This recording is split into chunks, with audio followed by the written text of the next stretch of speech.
Hey YouTube, welcome to another episode of Full Spectrum Survival. Today we're going to cover heat loss and how you can use the five main ways, the five main aspects of heat loss to lose heat from your body to stay cooler in a warmer environment. We're going to cover things that we've seen mostly used for cold weather. Ron Hood was our initial source for the information. He gave us the framework to which we were able to apply the reverse of what he was teaching in terms of using the five heat loss mechanisms as a way to retain your body's core temperature. I know Dave Canterbury has talked a lot about retaining your core body temperature and your calorie consumption, and upon looking at that, being in the temperate zone that we live in, we're always interested in shedding heat. We have heat probably 9-10 months out of the year where it's extremely hot and humid, so we deploy them in a reverse order. So to go back over it, we know we have convection, conduction, respiration, radiation, and perspiration are the five heat loss mechanisms. The one that we deploy the most to lose heat is perspiration. We encourage that by Water intake. Using a piece of cotton, a cotton bandana, or a cotton cloth in order to wet that and have that aid your body in evaporation to cool your body's core temperature.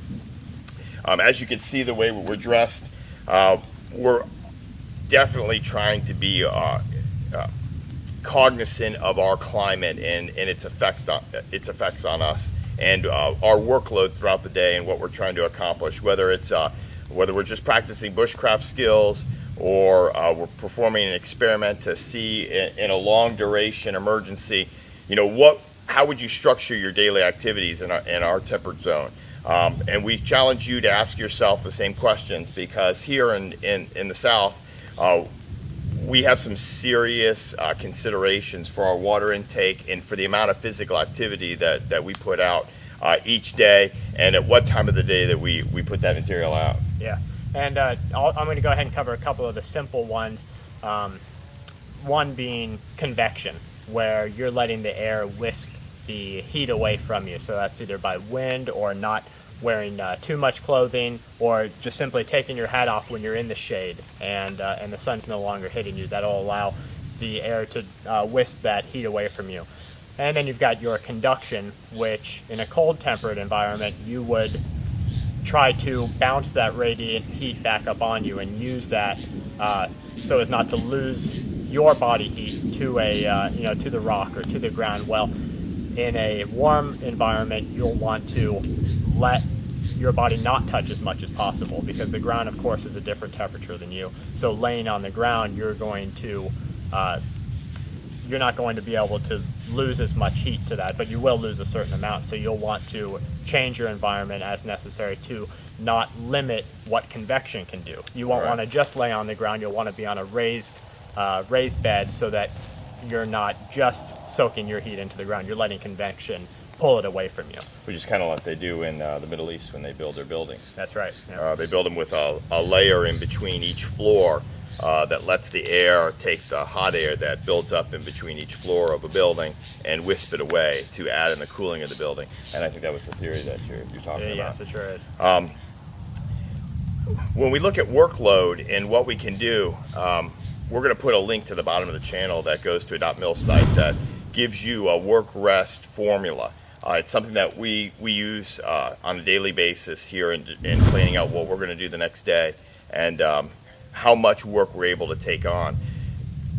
When you look at that formula, you're going to see it's based upon a wet bulb global temperature, which, unless you have the wet bulb global unit, which can be as cheap as $65, or as expensive as $3,000. Right. Or you live next to a military base where you can see what type of flag they're flying that day on the participating military bases.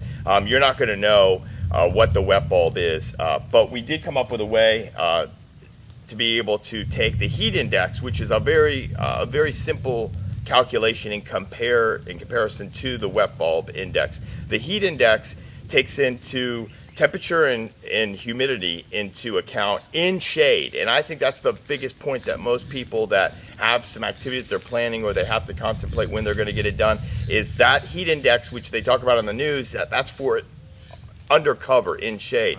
Right. Where the wet bulb, you have, I think it's 5 or 6 that they're covering. They're covering air temperature, humidity, wind speed, the angle of the sun, and cloud cover, which would be the radiation, the radiation part of it, which gives you a much more in-depth viewpoint of what's able to be done physically in that type of environment. So if you look at, we came up with a formula that could be deployable by anyone without doing a lot of research, and that is to look at just your ambient temperature and your humidity and take into consideration your heat index. Anything above 90 degrees Fahrenheit with any level of humidity whatsoever, you are going to be equivalent to or 5 points under category 5 on the wet bulb, which gives you the ability to work for about 10 minutes in direct sunlight. And then there's a rest that's called for in the military that's up to 50 minutes. Right. And that's good for about 4 hours of time. And if you're over 4 hours of time running that pace, with it being so hot, you're going to have some heat stress related symptoms. They can be chills at night? Chills at night. They go from the minimum, which is chills at night, all the way up to stroke. Right, so it's really a great fluctuation. And I think one of the main things to talk about on that, and what isn't talked about very much, is pound your water, pound your water, pound your water. But you can only do that to a certain point until you start affecting your health. Right.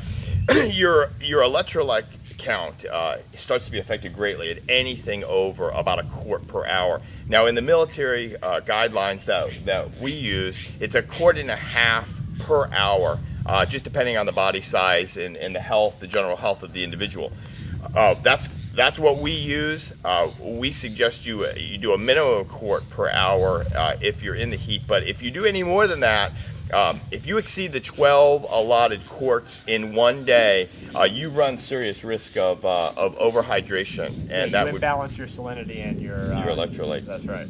And that's we've seen as many related injuries for overhydration here as we've seen for dehydration. So it's something you should take into consideration. We encourage you to make a plan, become cognizant of it in your daily life. For those of you out here who are involved in the prepping community or in the bushcraft community, or are just basically thinking about contemplating doing a camping trip in the hotter weather, you need to make sure you plan out what you're going to be doing the next day. When is it best to go out and accomplish those tasks? Clothing, even your group's clothing, whether it's husband, wife, and the kids, everyone should dress so that they can acclimate themselves to the weather.